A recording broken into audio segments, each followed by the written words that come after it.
If you clicked on this video, you're clearly a wrestling fan that has their own opinions or just likes to listen to another Mark express his opinions. So what are you waiting for? Subscribe!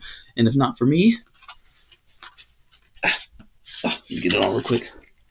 Do it for the Ultimate Warrior.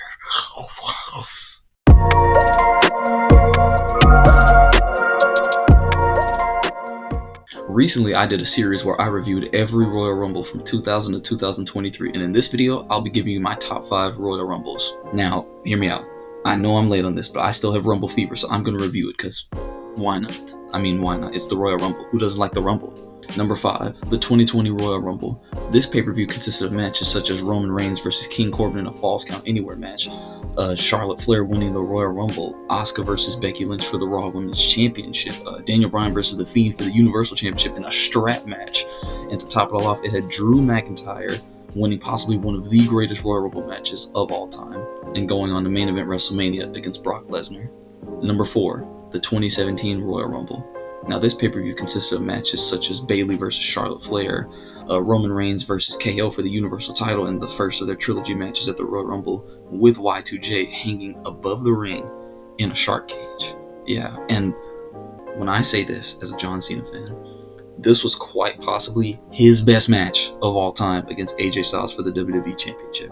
It was amazing, phenomenal, pun intended, phenomenal. It was awesome. He was doing moves that I've never seen in indie wrestlers do. Like, John Cena was in his bag this match, and it showed, and it was amazing. And to top it all off, you had Randy Orton winning the 2017 Royal Rumble to go on to face Bray Wyatt for the WWE title. Number 3, the 2023 Royal Rumble. To start off, you had Cody Rhodes returning from a tricep injury to win the 2023 Royal Rumble. You had, no matter what is reviewed as or anything, Bray Wyatt versus LA Knight, which was still a decent match and means even more now that Bray Wyatt passed away as well. And honestly, as a final match, I mean, it wasn't the greatest, but it was still good in my opinion, and may he rest in peace. It had, up until this 2024 Royal Rumble, it had the best women's Rumble.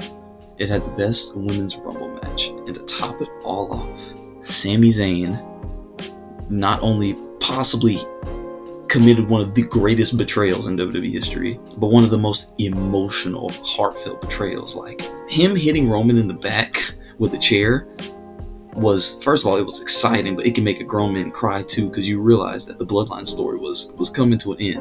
Well, at least we thought it was coming to an end. But overall, it was a great pay-per-view. Rewatching it gave me all those goosebumps right back. Rewatching Sami Zayn hit Roman with the chair, it's just it's phenomenal. It's cinema, nothing but cinema.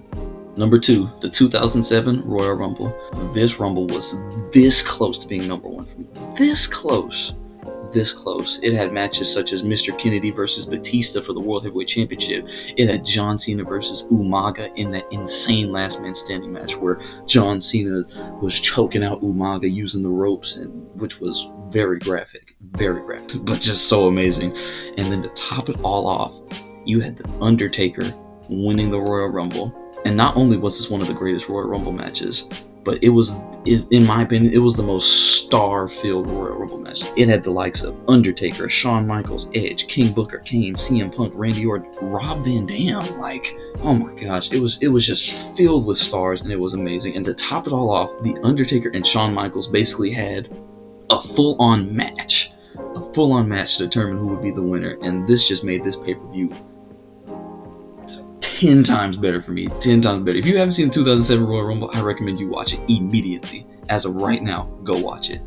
And at number 1, the 2001 Royal Rumble. Now, this Rumble consisted of the Dudley Boys versus Edge and Christian for the tag team titles. It had Chris Benoit versus Chris Jericho in that crazy spot where Jericho had the walls of Jericho and Chris Benoit on top of the ladder. It had Triple H versus Kurt Angle with Stone Cold Steve Austin getting involved.